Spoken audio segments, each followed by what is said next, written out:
Hey guys, how's it going, and welcome back to my YouTube channel. And today I'm going to be doing a little bit of a different video.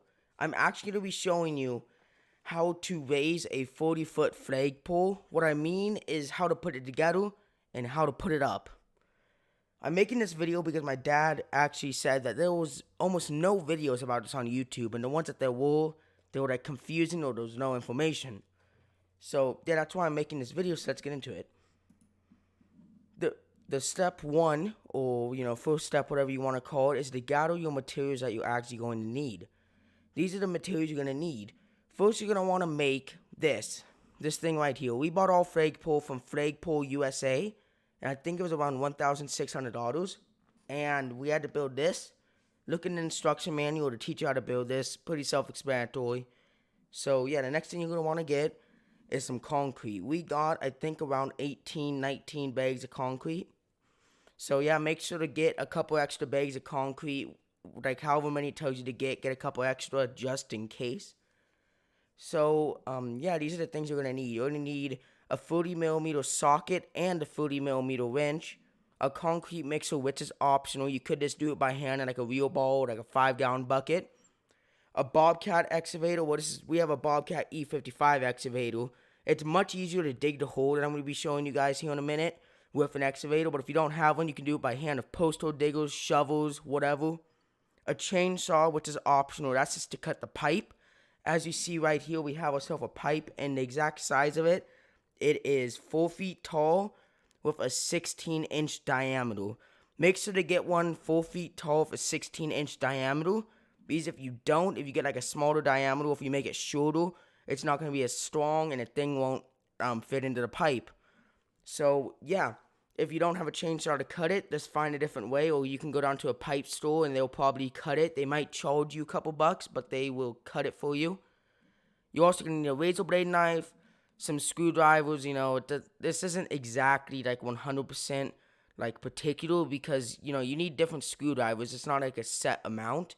You also need a drill with some miscellaneous drill bits, tape measure, extension cord to plug in anything, and some rebar, which you can see right here. That is optional. It doesn't say to do that in instructions, but I do recommend it.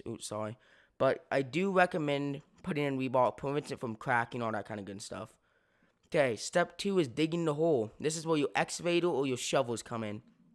I want to dig a hole a little bit more than 4 feet. Not like, 5 feet or anything, but a little bit more than 4 feet. And once you dig that hole to fit your pipe, you're going to want to put some gravel on the bottom. That's why you want it to be deeper than 4 feet, is you want to put the gravel and you want to set the pipe down. And there's me on the Bobcat excavator, basically digging it and backfilling it. And this is it. This is the entire product. It's basically backfilled. And then I graded it so that it's graded a little bit downhill on some of the parts so that the water doesn't just collect around the pipe. Step 3 would be to pour the concrete. This is where your concrete mixer or like your shovels and wheelbarrow come in. With us, we got this concrete mixer from Harbor Freight. You can just go down or like to Home Depot and stuff. Of course, at Home Depot, it's going to be more expensive because it's on brand name tools. But we just went to Harbor Freight because we needed this a couple years ago, and it still works 100% fine, so I do recommend it. This is where basically we would mix 2 to 3 bags of concrete at a time in this concrete mixer, and then I would pour it into the hole.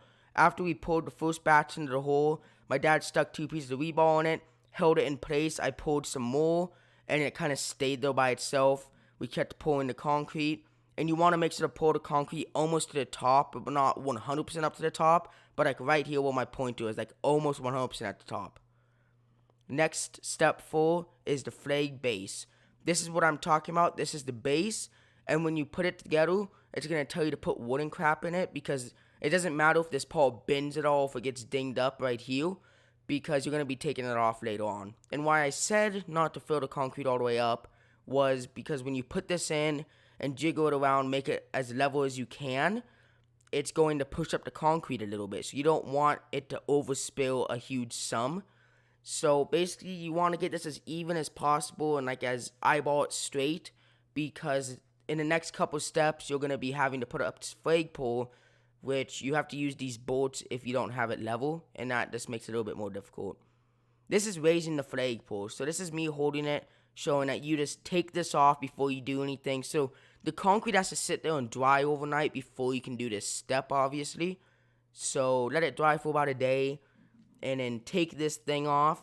Put together your flagpole. This is how big it is. It's a little bit going off screen because I didn't get the full photo, but it's basically 40 feet. And what you want to do is hanging on these little hinges. I don't know if you can see it, but basically there's two pieces of metal sticking up.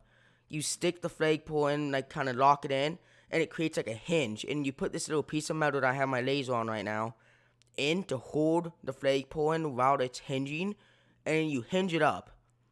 And also, this is the moment when you'd want to put the bolts in once it's hinged up, obviously, to hold it up.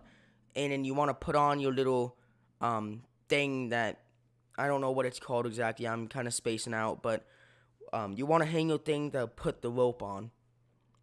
Next, step 6, we're almost done, will be leveling the flagpole. What you do is you get these little bolts right here. I know the photo's blurry. It was kind of crappy. But, yeah, basically you want to grab these, loosen these bolts. Loosen the top bolts, and then lower these up or down, the ones I'm pointing at right now, to make the flagpole go up and down. And once it's ready, hold this and tighten up with the socket wrench while you're holding this with a wrench. It's pretty easy. Just look at the instructions if you need more information, but that's basically summing it up how to level it. Step 7 will be raising the flag. Now, you're basically done. At this point, all you got to do is raise the flag up, and yeah, that's about it. I do want to show you guys the video of us raising the flag. The quality is going to be terrible because for some reason, see, it's like all messed up on my Google Photos. For some reason, it's all messed up, and it's kicking me off. Okay, well, I'll be back in a second while I get this to work. Okay, welcome back, everyone. I got the video up. My internet disconnected for some reason, so I had to reconnect it and then load it back up. So, yeah, here's the video of the flag raising for the first time.